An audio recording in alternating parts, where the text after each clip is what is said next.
This is Patrice Radio, spice of the world, flavor of the airwaves. A defective people birth a defective society. We therefore must intentionally create systems to correct loopholes as citizens to ensure we restore and redeem who we are as Nigerians. On Answers with Dr. Reju today, we'll be discussing on human infrastructure. Stay tuned. A better Nigeria. Is it a myth or do we keep hoping? Nigeria is a highly religious country.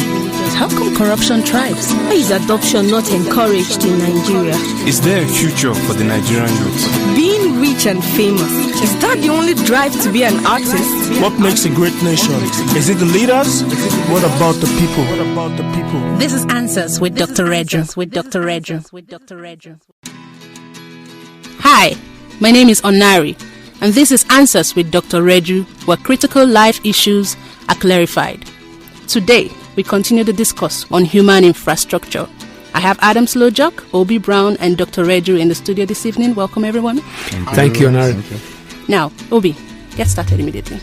So, Dr. Reju, you mentioned something very critical. You said that a defective society throws up defective leaders. Now, what we have is a non-ending loop where the defective society throws up the bad leader who now makes the society more defective, and then it now throws up that bad leader again who now makes it more, who now adds to the defectiveness, so to speak, of the society. At what point will this loop be truncated? How will we stop it? Yeah, sometimes when we look at these issues and we ask questions, sometimes we're very quick to just throw in a particular simplistic solution. But many times it's not that easy. Because when we say that a defective society throws up the wrong people, it is not that some people are just hand-picking people. Wrong people come up because it's become systemic. If you're going to reverse the order, we also need something that throws up the right people to be also systemic. But the issue here is that the Nigerian society is so, it's so difficult to do things right. It's really difficult, but it's not impossible. It's not impossible. So it's going to require that within the limits of the difficulty, what can I, as an individual, do to make sure that in my own little space, right, I can begin to do things in the right way. Excuse me. So that, it's not that you're just taking advantage of a defective system. So the leadership plays a role, but whatever the leaders would do, there has to be a response to from the people.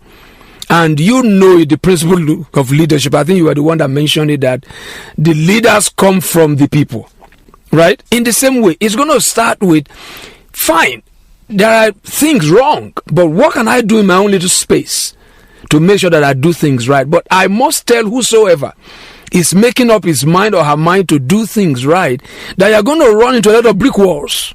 So it takes a lot of courage, it takes fortitude, it takes a strong determination that I want to be part of a good society. I can do my part. And I always believe something too, that in Nigeria, with all the problems that we have, the challenges present also opportunities. Why, for instance, will I drive on the wrong side of the road just because everybody does it? The level of decay in terms of value system in Nigeria, maybe that's another thing I need to emphasize. We've not even come to terms with how terrible things are. Do you know that most Nigerians don't know how to drive on the right? They don't know how to drive on the right. It's become normal. In fact, some road signs are wrong. Some road signs are wrong. The junction to my office, the road sign there is wrong. If you follow the road sign put there by, PW, you will be making a U-turn driving on the left. So that's how terrible it is. But it takes that individual to say that I want to do things right. I want to do things right in my own little space. But my warning is that in your determination to do things right, you want to show a lot of courage because you are going to be the odd person out. So in the middle of all the problems in Nigeria, there are opportunities to actually begin So when I choose to do things right, when Obi choose to do things right, when Adams choose to do things right, when Onari choose to do things right, unknown to us, we're already creating a system, and it can get quite infectious. But it takes time. It takes people who can be there for the long haul. I don't know if I answer your question, but I think people are responsible for a society that throws bad people up. People will also be responsible for a society that throws the right people up. So, I mean, Dr. Reju, we find that Nigerians don't really have the best reputation outside the country. But, it's not as though every Nigerian outside the country is bad. There's no statistics yet, but I want to really believe that the people who give us a bad name are, substantially very little, just that they are very vocal. So is it that the people who behave right, the people who, have good values are actually quiet? You're very right. That's one big challenge that we have in Nigeria. I believe that in a country of, I don't know how many we are now, 150, 160 million people, right? When you talk about those values, the issue is this. There are some that are written. There are some that are actually unwritten. Most times the unwritten becomes more popular than the written. Right? And those written, they are not actually values when you appraise them. But they are the things that runs the society. They are the most vocal people that actually promote this unwritten. They make the ones that are good really, really silent. Of the 150 million people, those who are really taking this country to this disaster that we seem to be heading towards, they are not up to maybe 20, 50,000. How many people are actually involved in active politics? I saw there's a guy this morning that they interviewed on TV. They were asking him, are you a member of this political party? He said, yes. The lady had to ask it, are you a card-carrying member? He said, no.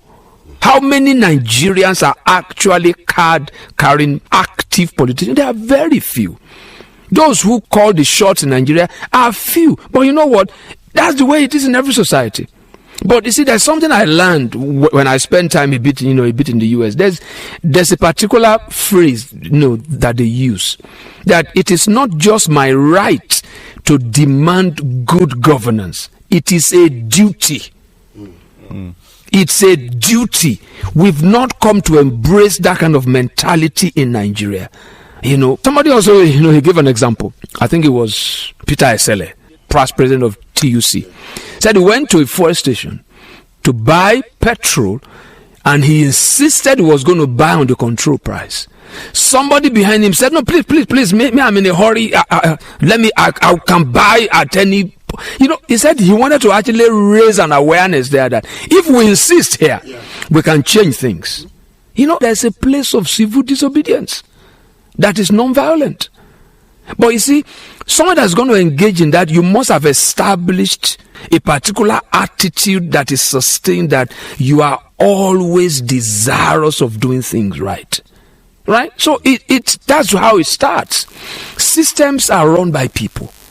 If the bad people are so tenacious, very passionate about their bad agenda, that's what defines society. If the good people too are very passionate about their good agenda, many times I believe that those who are good are more. But the good people are very quiet. But there is a particular problem we have in Nigeria which we need to begin to change, and it's not going to come from leadership. It's going to come from how we as individuals begin to say that we need to begin to take responsibility for this country.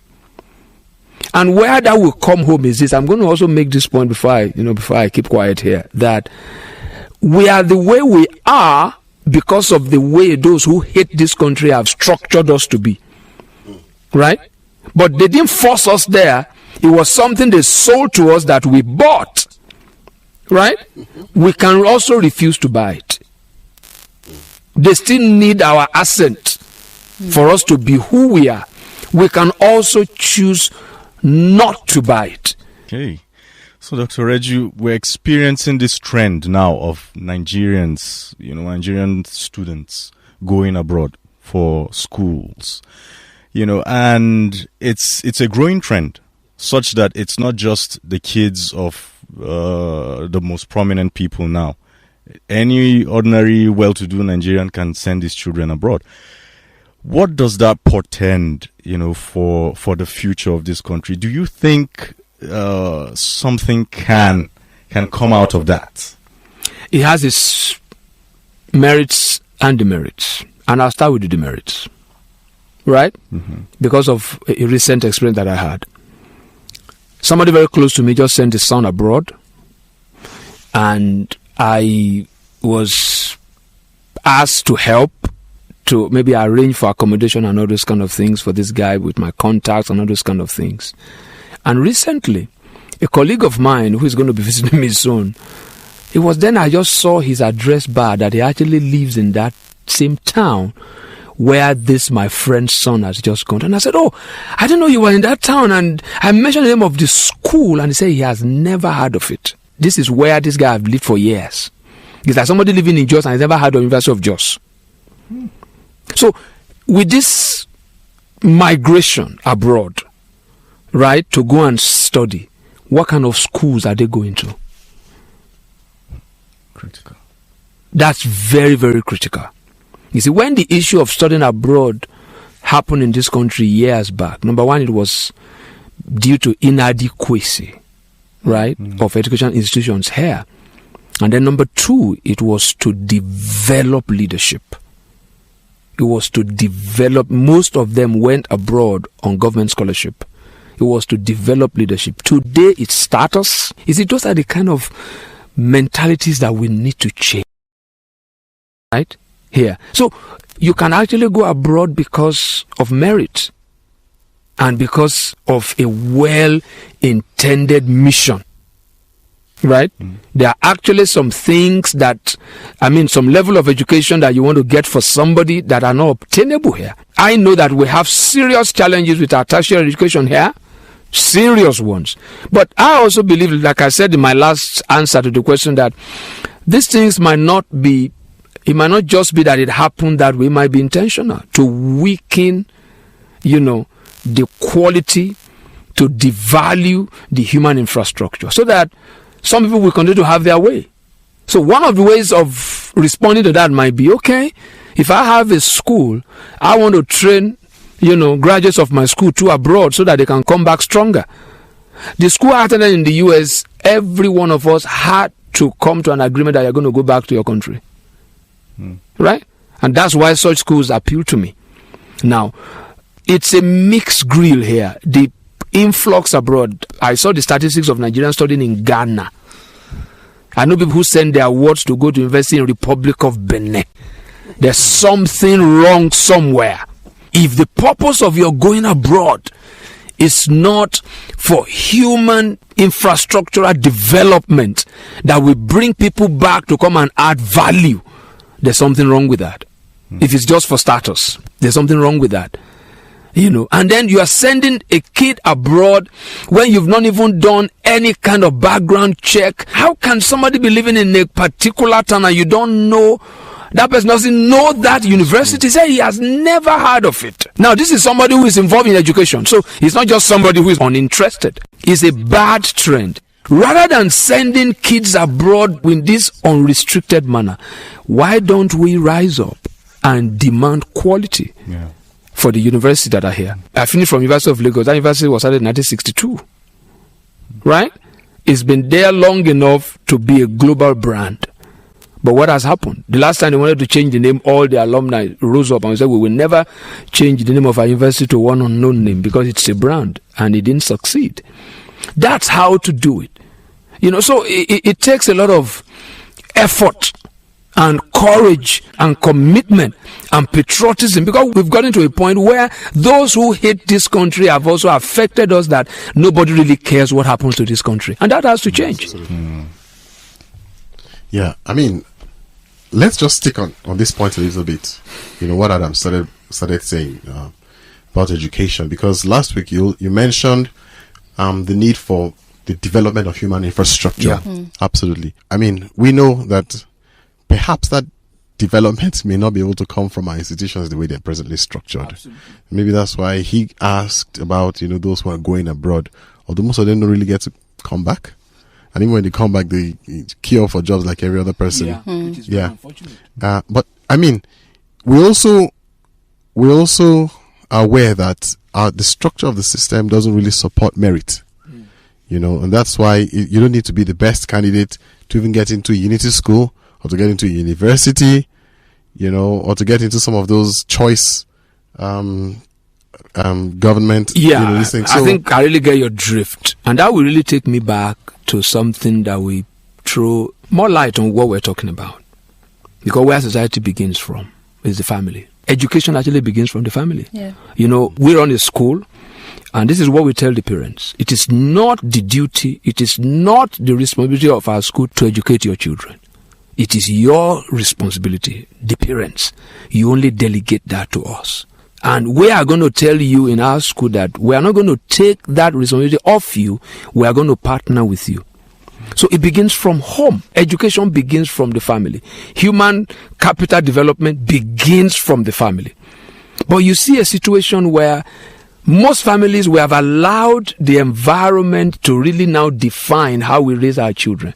When some parents will pay for chokes, the way they call it, right? For their words. Now, that's a huge problem. That's a huge problem. Then where are you going to have merit? When even in the family, you're already teaching your children that merit doesn't pay. That you must cut corners. Let me say something, and people won't accuse me of being so pessimistic. If Nigeria continues this way, it will implode. It's like somebody, that's gradually feeding on toxic food. Yeah. It will just take a while. The person will develop some growth, some diseases, and all this. We have horrible value systems. We have defined for ourselves those kind of principles of life and living that are not universal, that are not even human. That's why people are short-fused. It's going to just take a little while. Because I see all the hoopla about change that everybody shouted in this last election. I don't see any change anywhere. That's personal for me. So meritocracy, a merit-oriented society, begins from the home. When a child knows that reward doesn't come for doing nothing, right? Reward comes on the basis of hard work. When we spoke about work on this program, we actually touched on that. It starts from the cradle. You give a little child an instruction, he obeys, she obeys, you reward. He doesn't obey, she doesn't obey, you punish. You are trying to teach that particular person something. I remember my dad, up to now, I have a problem with figures, I remember when we were doing carry, this in arithmetic. Once I carry, I forget the thing doesn't get to destination. I lose it on the way. What made me actually get that was that at every point that I miss it, I am denied something. It might not be physical cane. I'm denied something. It might even be something as simple as people making jest of me in the family. Right? And my dad created such a highly competitive system. So we were taught to understand that good deeds, hard work attracts reward. Rebellion, disobedience also has its reward, which is painful. So that's where merit starts from. But a situation where families too are compromised. I've had parents, who says, that your daughter's lecturer in school, send credit to him, everything will be okay. I'm telling you. So we can't begin to talk about merit in the open, in the big stage without starting from that micro level. Because the family is actually the unit of society. Yeah. But what happens in those places? When you go and bribe to get admission for your word, it's a problem. But it's just as simple as we are reacting to what those who hate this society, the standards that they have set. If you don't do it for yourself, nobody will do it. That you pass WAEC is not a guarantee that you enter the university. That you pass JAMB is not a guarantee that you enter the university. So it's something that... enter the university is not a guarantee that you graduate. Exactly. So, it starts from there. And it's not going to take any magic. That's why on this program, especially on this issue, I'm trying my best not to be too prescriptive. Say, do this, and then you begin to... It doesn't work that way.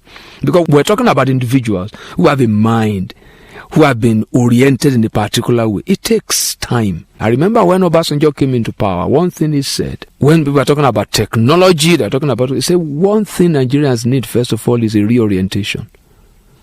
It's a reorientation. And then when you take all of that and you go back into this our educational system and you look at the curriculum, they are out of tune with realities. Absolutely. Out of tune with realities. Coupled with that is an educational system that values paper qualification. Right? Those are the kind of things we need to really, so that the society becomes broad. It becomes broad. This is Answers with Dr. Reju, where critical life issues are clarified. Dr. Reju, value learning starts from the home. How can parents begin to inculcate, teaching values? Maybe along the line in this program, we're still going to talk about family, but for now, we have to first of all see that whatever society becomes ultimately, it's the foundation that the family laid. I'm talking about individuals now, because we've been talking about human infrastructure. There are some things that when a child gets to a particular stage, you can no longer learn it if he doesn't learn it at the right time. Now, the challenge that families have right now is that there's a lot of economic pressure, because in former times, most women are really home. I remember more the things my mom taught me, than, Papa just comes to come and clarify some things and put the fear of God into everybody and that kind of a thing. But it begins with the family, right? But it only begins there. But for parents, they have to know how what they teach a 2-year-old, a 3-year-old connects with what happens to a politician in the Senate. Yeah. That's the beginning. The only way responsibility can come and commitment can come, so that we will stop shouting at our televisions at home, right? Is to see that what I'm starting here, I don't know what this young boy is going to become, right? Because in families where things are really structured, you can actually raise your child to become somebody that is actually very impactful, very, very useful to society. But like I said, it begins with things as small as make up your room, right? And that principle of reward and punishment, if you don't see it that way, meritocracy is out of the door. When a child does something wrong and is not rebuked, that's how you build the foundation for what you hear in political spheres, in economy, of the culture of impunity. Impunity basically means that you've done something wrong and you get away with it. So it starts from the family. But there's also a time when that learning can no longer happen within the family system. It grows, into other partners, other sectors of society, church, mosque, and things like that. And other kind of places. Because the Nigerian society has become, it's become so monstrous. It's horrible. That even what you hear from churches, there is no teaching on character. There is all about making it. It's all about, there is no accountability system. Part of the thing, in this country is that maybe when somebody misbehaves, you go and report the person to his pastor. Nobody wants the pastor to hear that you have done something wrong. So it's something that we really need to look at those kind of areas and know that it is not just the politician there. What is the contribution of the family? What's the contribution of the church? Because the two major faiths in Nigeria, right, it is still an indictment that Nigeria is a nation known for people who practice their faith with so much commitment, and we still have this level. So no pastor there, Absolutely. no imam there can tell me that they are doing something meaningful. Honestly, it's a huge indictment. There's this phrase I heard, I think I saw it on Twitter, and it was Obi Ezekwesili that retweeted it from somebody else. She says, why is everybody afraid that their children don't want to listen to them again? She said, you actually need to be afraid that your children are actually watching you. Yeah. It's not what you say. Exactly. That somebody is watching your footsteps. Yeah. They are trying to follow your example. Absolutely. Right? They're trying to, but what are the examples that we give? Children hear their parents lie. You know, you see some children dressed outside and you're wondering, did their parents see them before they come out? One of the problems in this country is this issue of I go to church, I go to mosque. It's not, whatever truth you believe, it must change your life. It must change your life if it is really truth. But these churches are failing, these mosques are failing, because it's not translated into good citizenship. Yeah. Right? We cannot claim that we are doing anything meaningful. Everywhere is dotted with churches. There are Muslims everywhere. Friday, the road is blocked because some people are praying. I'm sorry. It's not affecting anything. Are you really? Without that for the sake of courtesy. Okay. But it's not really affecting. We appraise ourselves. How does a company know that they are doing well? The quality of their products. The product of families, of churches, of mosques is the citizenry. If this is what we have, then we're just playing games. It just wastes of quality time. Those time we spend in the mosque and the hours we spend in the church. It's just big waste of time because it's not translating to good citizenship. Yeah. So what are you really advocating here, Dr. Reju? That you see. Okay. In a functional society, churches must be regulated. Yeah. You can't say you want to pastor. Do you know that in a place like America, you can't counsel if you are not certified? If you are not certified, you can't give anybody counsel. That might have its downsides. Somebody might say, no, it's the Holy Ghost that throws people up, is whatever. I don't know how it's done in the mosque. But the point is, those institutions are integral part of society, and but unfortunately nobody wants to talk about them because we believe that the issue of faith is highly emotive. But if these guys have become toxic to society, we should bring it out. We should point it out. And we will point it out. We point it out. I think we will. We owe because there are expectations of this institution. Many of their leaders are respected. There are people that that citizens should they really listen to them. But what are they being fed with? Because people are what they eat. What are they really being fed with? Okay. We'll draw the curtain here. Thank you, Dr. Reju, for your insight. Obi Brown, Adams Lojok, it's good to have you today. Join us again on Answers with Dr. Reju, where critical life issues are clarified. Thank you for joining in on today's episode. We hope you make it a date with us again next time. Before then, head over to our YouTube channel, Patrice Radio Live, to engage with this and other episodes.